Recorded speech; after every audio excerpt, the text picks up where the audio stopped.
Hey, and welcome back to another episode. Imagine a workplace where baby boomers, Gen X, Millennials, Gen Z, and Gen Alpha aren't clashing. They're colliding in the most powerful way possible. That's exactly what today's guest helps leaders and brands master.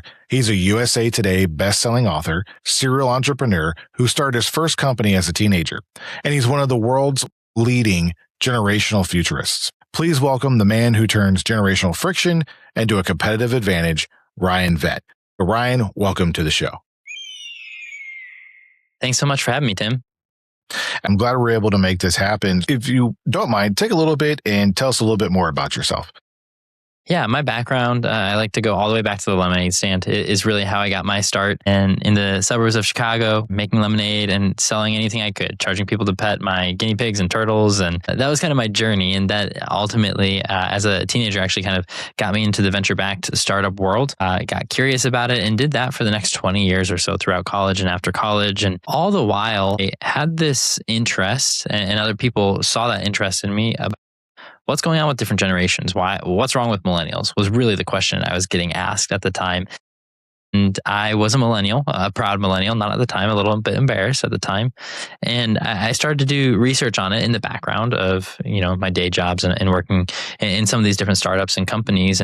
After an exit in 2021, really sat back and tried to figure out what was important. I feel like there's different phases in life. You've got your grinding phase where you're just cranking, trying to get things going. Then you've got your growing phase where you're learning, but it's a little bit more smooth sailing. It's up and to the right. You're not grinding as much, but that's sometimes more of the emotional burdens in life. And then you get to a phase where you're giving and you want to give back. And as I was looking at all the opportunities and experiences, it was like, I'm really passionate about helping leaders stay relevant in a rapidly changing world with rapidly changing workforce, with rapidly changing technology. And that's what brought me here to where I am today. Which is an amazing story in itself, going from selling lemonade stand all the way up to startup ventures.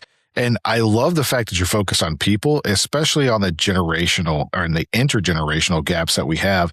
And you're right. I heard all that. What's wrong with these millennials and everything else? And I didn't know if I was a millennial or not because I fall in that weird age range. And then now it's like, what's wrong with these Gen Z folks? And I'm like, well, I don't know if there's anything wrong with them.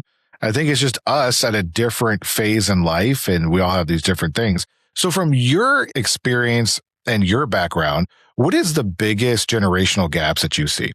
I think there's a few, and that's a really solid question. I think the biggest issue that we've seen, not even a gap so much as the biggest friction point, is this idea that generations are labeled. When you have a label, whether it's generational label or whether you have a label against people from a certain region or whatever it is, when we label people, our minds start to categorize that. And it's this bias creeps in where, I don't know if you've ever seen the scientific study done in 1999. They say, hey, watch how many times someone in a black t-shirt catches a basketball and passes a basketball.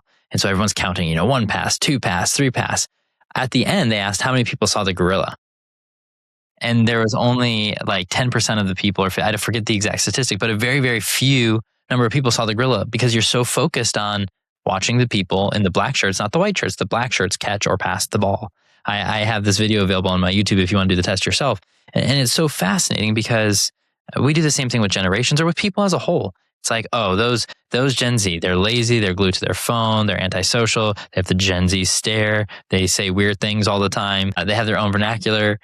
And so when one of those things does pop up, it just solidifies what we already believed, even if our belief wasn't true. So I think the biggest gap isn't even a realistic gap as much as our own perception, the lens through which we view the different generations. With the startup industry, what do you see in the startup industry with the different generations and how that goes? I think traditionally, the startup generation, especially when you look at like the .com boom bubble burst in the early 2000s, and then those that followed right after, you saw these big tech companies, and a lot of millennials were always the poster children for a lot of these companies, even though a lot of the CEOs were Gen X or even baby boomer, with some of the bigger companies that still are around today. So that in and of itself is an interesting statistic to see this, like, oh, they wanted flexible work schedules. They wanted unlimited PTO. They wanted to ride around on their hoverboards. They wanted to, adulting is hard, and all the linguistics and things that came out when millennials entered the workforce in this technological era. And so I think a lot of those stigmas stuck. But the other thing that was happening simultaneously around that time was that the millennial generation was the first generation to grow up with a label on it. And what I mean by that is everyone else was named well after the generation was being born. But from basically year 1 or year 2 of millennials being born, they were called millennials. And so you see articles dating back to when millennials were still being born and the oldest ones were barely teenagers, that you see articles labeling them.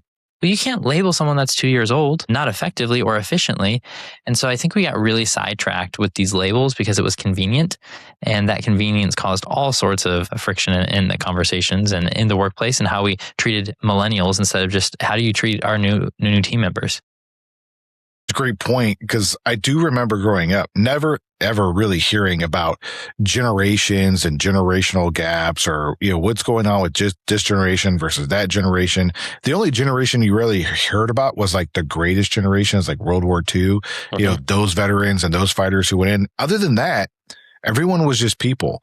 So why do you think we started putting a label on different generations? I think it's convenient and it's easy. I think, again, as human beings, we like things neat and orderly, whether or not we admit that. And a label a stereotype gives us something neat and orderly. I'm not saying it's good, but it's easy.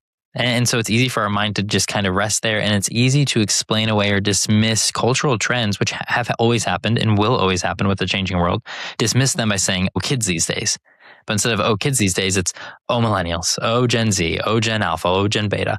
And we're just going to keep doing this. And it's always the new kids, and I'm using that in air quotes, but the newest people that enter the workforce that we always blame for whatever trend is different. And in recent history, in the last 3 generations, it's different because new technology exists when they enter the workforce that didn't exist when the previous generation entered the workforce. When we talk about the technology advancements that have been happening in the startup world, what is probably one of the most significant thing that you've seen happen with technology that has probably hindered our communication with each other?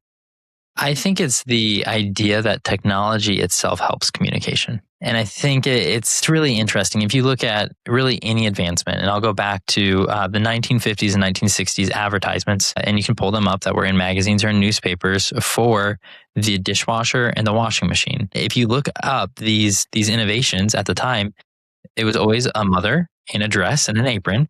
With the curly permed hair, it was very stereotypical. And it basically said, now you have the time to spend with your kids. That was the whole punchline of these ads. And is that what happened when mothers installed dishwashers and washing machines? Well, no, we started to see mothers actually go to work in the workforce. And we saw a shift in society. And it's what we call the productivity paradox. It's not just there, it's with many different things. And to your question about communication, we think technology is aiding us in communication, but really what we want is this. You and me dialoguing back and forth. You can challenge me on something I say, and hopefully I'm respectful back and have this discourse and maybe have shared ideas, or even our conversation promotes new ideas. But technology doesn't do that. It's actually, even though there's 2 people involved, it's still fairly one-sided. Even the phone, which is great, kind of puts up a barrier that wasn't there before. You can't look someone face to face anymore. And obviously, as social media came around, and there's tons of statistics, and the Anxious Generation book by Jonathan Haidt is a fantastic encapsulation of the science and research on the impacts for Gen Z and social media. But you have a whole generation, and again, now we're labeling, but a whole generation by cohort that was born at a time where social media and smartphones hit mass adaptation, and we see significant mental health rates and loneliness and suicide rates increase during this generation when they're the ones that are most connected. They don't need a calling card to call a different country. They don't need a payment plan. They have unlimited minutes. They have unlimited data. They have unlimited text, and yet they have the worst communication. And so I think a lot of times we get so reliant on technology that we forget what it's actually removing from our world when we rely on technology that's supposed to be making us better. There's an interesting paradox with that, though, because each generation thinks they're building upon the other one, right? I'm kind of reminded of the time where it says, like, weak men create hard times, and hard times create strong men, and the strong men create weak men, and weak men create hard times again. Yep. We always think that we're helping the next generation out by this new technology thing. We've talked briefly about how that may or may not be true, but in your experience, how has this generational perpetuation either helped or hindered the next generation? Yeah. Let's take technology aside for just a second. Let's look at parenting. I think it's one of the clearest illustrations of what I call the generational pendulum. This is one of the areas of research where I've spent a lot of time is the generational pendulum. And it examines 7 accelerating factors that are external. But what you look at is those 7 accelerators, just like a pendulum swings back and forth, can change how fast the momentum goes and how fast those changes happen between generations.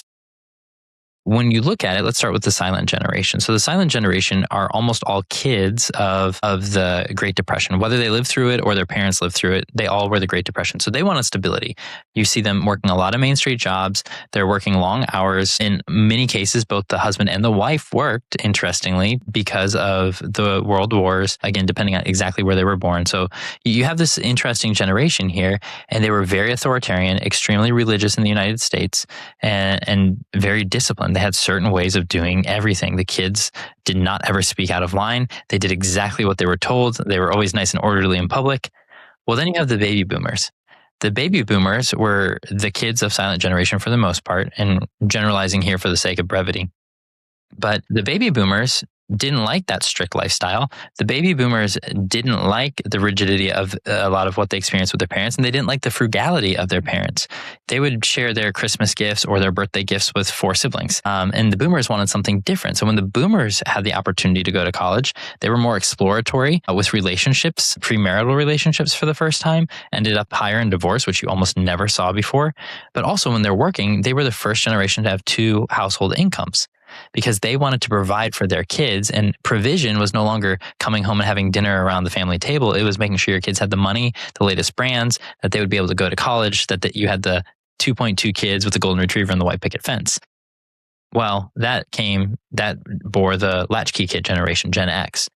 Latchkey kids would come home to an empty house because their parents were trying to provide monetarily and provide resources, but they weren't providing emotionally. And again, generalizing here, but Gen X, which makes up 50% of the parents of millennials, they became the helicopter parents. They're like, I'm not going to do what my parents did. I'm going to make sure I'm at every game, and I'm going to make sure my kids have every experience, and my parents are hyper-present.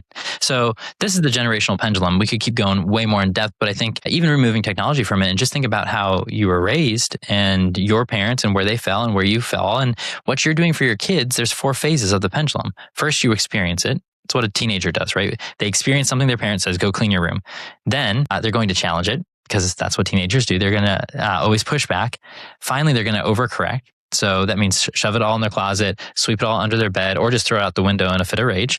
And finally, at some point, they're going to recalibrate because they're going to lose their homework and they need to end up back on track. Same thing is true with generations. They experience it, they challenge it, they overcorrect, and then they ultimately recalibrate to whatever the new normal is in light of the times, technology, and trends. Yeah. And I see that as well. And I was thinking about my great grandmother. So she was part of that silent generation, and she grew up in Northern Virginia, and she had her own farm. She literally would like grow her own vegetables, everything else. I mean, amazing vegetable soup. I'm just going to say that right there, like the freshest vegetables ever. And, every generation after that, kind of was like, well, this isn't more important.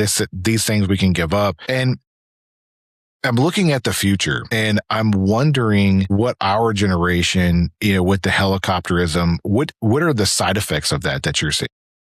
Yeah, I mean, you see the term failure to launch a lot of, meaning, we're slowing down life milestones, and not so much for our generation, but we're seeing that with Gen Z more so, where they're just not opting for a driver's license. I was clamoring when at 14 and a half in the suburbs of Chicago, when you could take driver's ed in 15, the day I turned 15, I was in the DMV getting my permit. Like, I couldn't wait. And now you're having people not drive at all. And that's just one milestone, but it's an easy milestone. Same with delaying marriages. You see millennials, interestingly enough, cohabitating at almost the same rate as other generations married, but they won't actually commit to marriage. So it's not that they're not having kids. It's not that they're not living with someone or getting involved in a romantic relationship, but they're not taking the step of marriage. Same with buying houses and just delays across the board.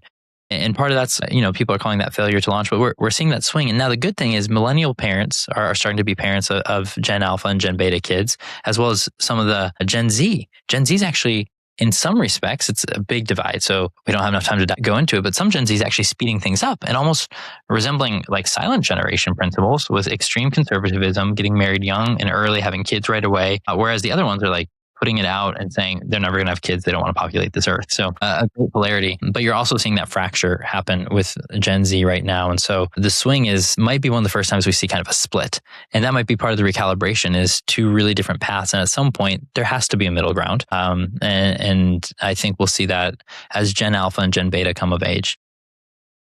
Do you think that split is because there are folks in Gen Z, and I hate to put labels on things again, like you had said, but they're looking for stability? Because I find in the leadership realm, people are like, hey, what is the path? What is the goal? Like, what do I got to do? They're eager to do it. They just don't know what to do. And they're looking for that guidance. And then you have other folks who are like, I don't want any guidance. Just leave me alone and let me do my own thing and live my own life and be me. So what are you seeing? I think a lot of what you're seeing with Gen Z in particular is they have always had access to any information that they want and any guidance that they want. So they have their social media, their TikTok, idols that they follow, their YouTube channels that they're watching, and those are their mentors. And I think that, again, the element that's missing is, yes, they have more information and they probably are more knowledgeable on more topics deeply than any previous generation. I think that's a fair assessment. I think the concern is there's something, again, like this dialogue you and I are having. If you have that with a mentor that's teaching piano, for example. So I remember, I had piano lessons from a very, very young age, and it was strict. Incredible piano teacher, but she was trained at some of the best, the best musical academies in the world. I was learning Suzuki, which is very complicated piano. I pulled out a book recently to teach my son, and I was like, oh, you know what? I'm sure there's a class on YouTube or something. And then I'm like, wait. Part of what made me learn piano was, and this didn't actually happen, but I felt like, the proverbial hands were getting slapped because they weren't upright enough and not curved enough and sit up straight. Again, it didn't actually happen that way, but that's what made me learn. Could I learn potentially the same songs from YouTube? Absolutely. But the posture, the dynamics and things that had that real-time feedback loop, I think that's what's missing. So when you have Gen Z with this unlimited access to information entering the workforce, they feel equipped and empowered and emboldened, and yet they've never experienced that friction of correction. And so when you correct someone of this generation, oftentimes, not always, they take it as like earth-shattering.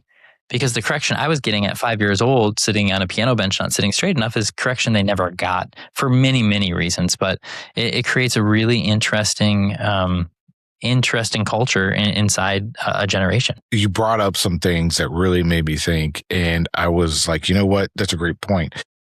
When you're talking about the human to human connection, it's the soul. And when you have a mentor next to you teaching you how to play the piano, sit up straight, curl your fingers, yes, you're hitting that key right, but maybe you could apply a little bit more pressure on it and help get that soul back into the music. And I think people are yearning for a soul connection because you can learn anything. You have access to it. And I would debate that just because I have access to information doesn't mean I learn it. It just means I can read it, I can digest it, but it's different than going to the library, reading 20 different books, and then retaining that information and rewriting a one-page summary of something I had to manually read versus asking ChatGPT or whatever AI is, hey, where can I get this information and give it to me so I can recite it to somebody else? Having access to information is not knowledge. And so I think that they may know, right? But they understand they're missing that connection, that guidance. And so you bring up a really good point with that. So I appreciate that. It really made me think about it. You talk a lot about friction though. So what are we missing in a frictionless society? Yeah, I love that question. I think it's one of the most challenging things that's ever happened in our world for all of humankind from the dawn of time. We have always tried to remove friction in our lives. I always mention the idea of the pyramids. Yes, they had slave labor that helped build the pyramids, but more than that, they had to move 2,500 pound bricks to build these pyramids. And how did you move? You didn't have bulldozers. You didn't have cranes. Well, they invented simple machines. They used log rollers. And even as recently as 2024, they found new information that they might have used hydraulic lifts and used water-powered lifts to hoist these 2,500 ton, or not 2,500 ton, that'd be really heavy, 2,500 pound bricks up into place. So we see machines all the way from there and early tools to the computer and cell phone and everything else. But what's happened is what I call the velocity gap. And the velocity gap is this. We saw it most prevalently so far with social media. Let's get the world connected. We're going to have the best generation ever because they're going to be able to meet with peers around the world, be more cultured, more experienced, more access to everything, which are all, I think we could agree from a human experience, those are theoretically good things. However, what we didn't know is that created more isolation because your feed and your best friend's feed that might have the same political leanings, that might like the same musical artists, are going to be slightly different because you like something slightly different. It's going to be more and more tailored to what gets your reaction. So now you have isolation even amongst friends, and then you upload the picture and you need that dopamine hit. And if you don't get enough likes in enough amount of time, you're feeling like no one loves you. And so it creates this vicious cycle where we saw so many young girls in particular, but young males too, take their own lives as a result of this. We saw eating disorders skyrocket. We saw so many other real measurable things happen. And you can argue causation and correlation all day. There was more than just social media, but it is a defining moment in time where we started to see all these things happen. It's just now, so that was about 2012. It's just now where we're 15 years, a decade and a half removed from that we're starting to see legislation. This week, even more states started implementing either cell phone bans on buses or cell phone bans in classrooms or limiting ages to social media because we know the harms. But that's the velocity gap between technology and morality. And now it's shrinking faster and faster and faster. With AI, I think the velocity gap is like in reverse. If the lines could go backwards and invert each other, I think we're there because you have AI, which is a great tool when used responsibly, and it does speed things up, just like the washer and dishwasher were supposed to do. But now you have this issue where you're not just speeding up processes that are manual and not necessarily something you have to do for life, but thinking. You're outsourcing thinking. I wrote an article on Gen Beta being born in 2026, and it's the future of parenting. I think parents already are outsourcing parenting. And they're not outsourcing it to the parenting books that took storm in the 70s and then again in the 90s, but they're outsourcing it to AI and getting prescriptive data on how to treat their kids. And anyone that has kids know that you cannot treat two children the same way, even if they're identical twins. They're unique individuals and they have unique personalities. So when you outsource that, you remove the emotion from parenting. And I think the velocity gap here is causing what I call cognitive erosion. And it's the idea that we're eliminating the things that make us think, and thus eliminating the friction. And in so doing, we're really impeding our whole human experience, the things that make us grow and stronger and be better, no pain, no gain. We're eliminating that whole friction, and it should be scary. I was thinking about a budget philosophy, and when you brought up the washing machine again and technology, and as our budgets increase, oftentimes, so does what we fill it. And then we were like, oh, wait a minute, I'm at capacity again. How is that? And so like with technology, and we're like with filling it with AI, what are some of the things that you see people filling in that time that we're given back that we're probably not using it wisely enough on? Well, it's the productivity paradox, and it's an economics term. It's the idea that with faster output, you'll have higher productivity, meaning you have more free time. But we've always tried to buy time. We have always tried to buy time as human beings, and every time we do, we figure out how to fill it. Henry Ford once said, if I asked people what they wanted, they would have said faster horses. And yet he came up with the car. And everyone's like, oh, the car is going to save me so much time. But now we have time to go to soccer practice and ballet. And all of a sudden, we just shove things in. And I think entertainment's a big part of it. I think when people actually look at their true screen time on how long they're doom scrolling on TikTok or whatever it is, and I'm not just picking on the younger generations. I think some of the older generations are like, that's a younger kid thing. And if I think they look at their screen time, they'd be horrified to know that they're competing, minute for minute with some of these younger generations. I think that's a big part of it. And a lot of it's being alone, doing activities that you're doing alone. I mean, you and I right now could open up, Claude and Claude Cowork. You and I could create some sort of object that we wanted to be 3D printed with our voice and have it printed by the time we're done with this conversation.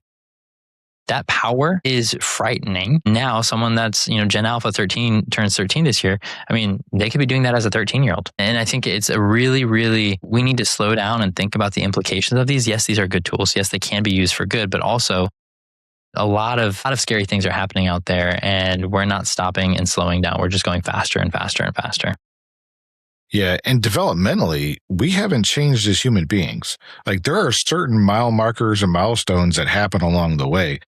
I'm not quite sure a 13-year-old is equipped enough, maybe some, to 3D print and run a business from their house, but they think they can because they have the access to it and the opportunity to it. What is the damage that we're doing that we don't know? Like, what if you had a crystal ball and you could see in the future, what do you predict that we're going to see, 5, 10, 15 years down the road? I think we're going to develop a generation that can't think. And the early studies out of MIT, I believe in 2023, with what AI was doing to the mind, we're already starting to see that.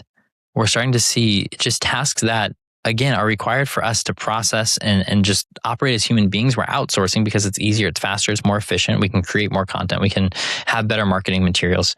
But what's happening is we're losing the ability to think. It's so fascinating. It's almost like we're being programmed to think like a machine. Machines still, even with generative AI and agentic AI, you go back to the very core, it's more or less gross generalization, but it's ones and zeros. It's still if this, then that. It's just at rapid pace, rapid scale with rapid data, immense power being used to fuel and fund all of that. But if we rely so much on outputs that are so binary, a lot of our thinking process becomes so binary. We might eliminate the ability to think critically. And for the longest time, I did really well in school until handwriting. And handwriting, I always, had to be called in, and my parents were called in because I was such a sloppy handwriter. And I never saw the point. It was when computers were early and you still had MS-DOS, right? So you were like typing to actually open Word documents. So you had to program the word processing before you could even type. And I just didn't see the point. But now looking back, it's like those little things, the ultimate thing. But I was even having a conversation with Kevin Steinhardt, who did a lot of the play-based research and showed that so much executive function and other things that are critical for human beings happens on the playground. And when we're removing the playground or putting screen time in classrooms, and you're having helicopter parents stopping kids from falling, not that no one's advocating that kids get hurt, but there's something to be said, like a kid's got to scrape his knee and come find help. And you don't want to leave them out there. And again, we know more than we did, and we have more information, so we're more fearful. But there's something to learning to play with others, learning to play with others of different ages and learn how those dynamics work. And so much of that has been stripped from modern childhood. To the folks listening to this today, let's say they're in executive leadership roles for the workforce, what is something that they could implement today to make their leadership style more effective to reach that younger generation? Great question, Tim. And I think it's actually really easy. I think if you zoom out, you have to go back to the very basics of leadership.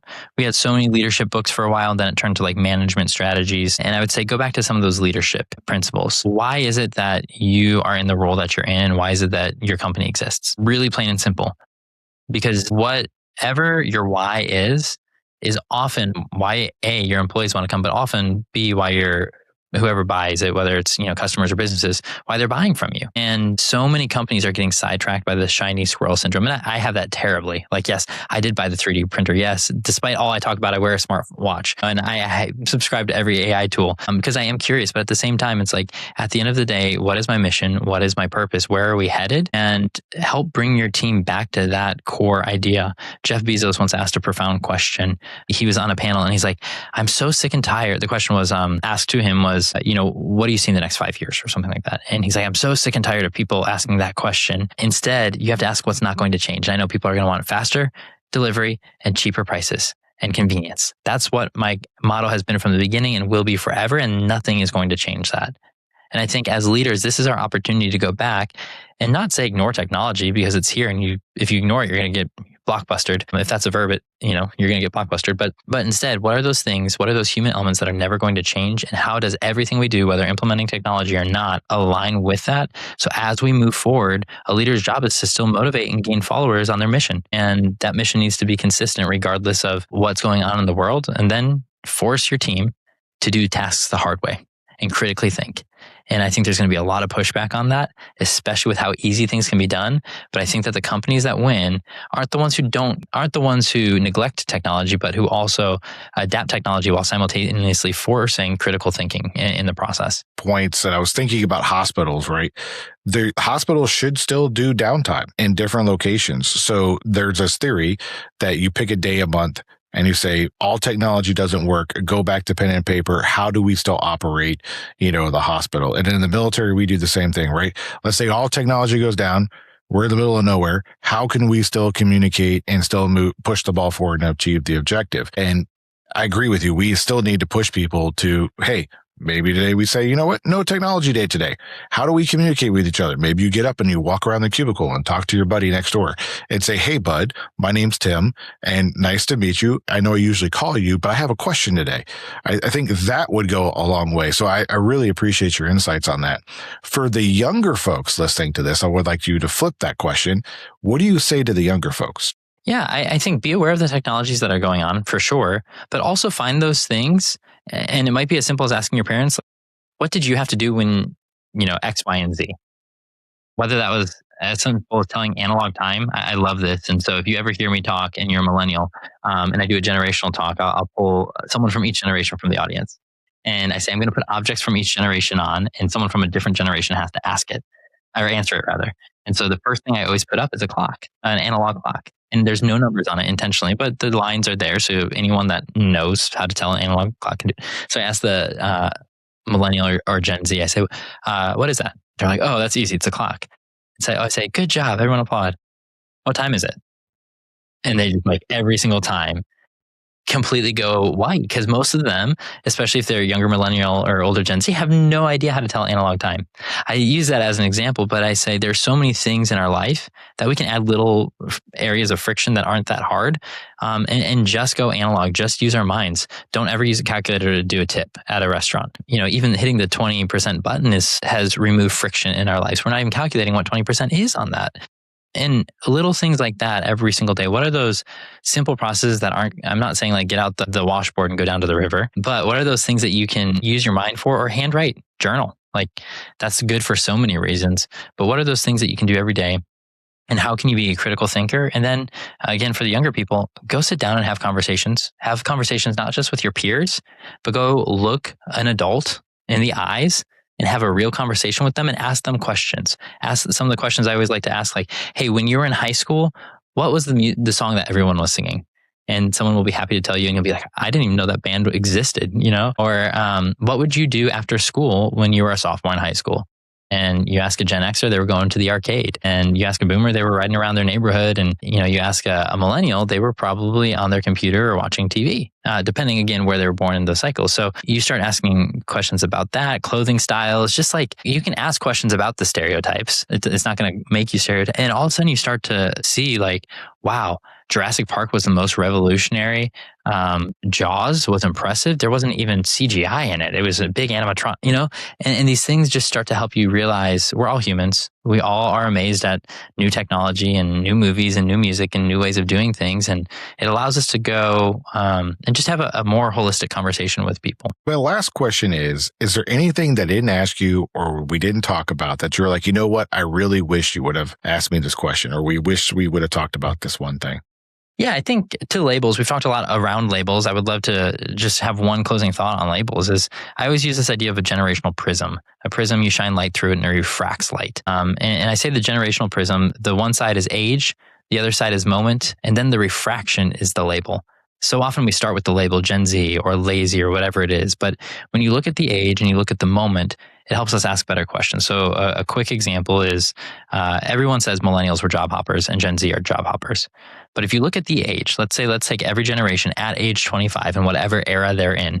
Boomers at age 25 had worked an average of 5.3 jobs, but there weren't any child labor laws. So their first job was at 10, 11, or 12. Gen X also worked an average of 5.3 jobs by age 25. And there started to be some child labor laws. So their first jobs were 14 or 15. So they hopped jobs more closely together.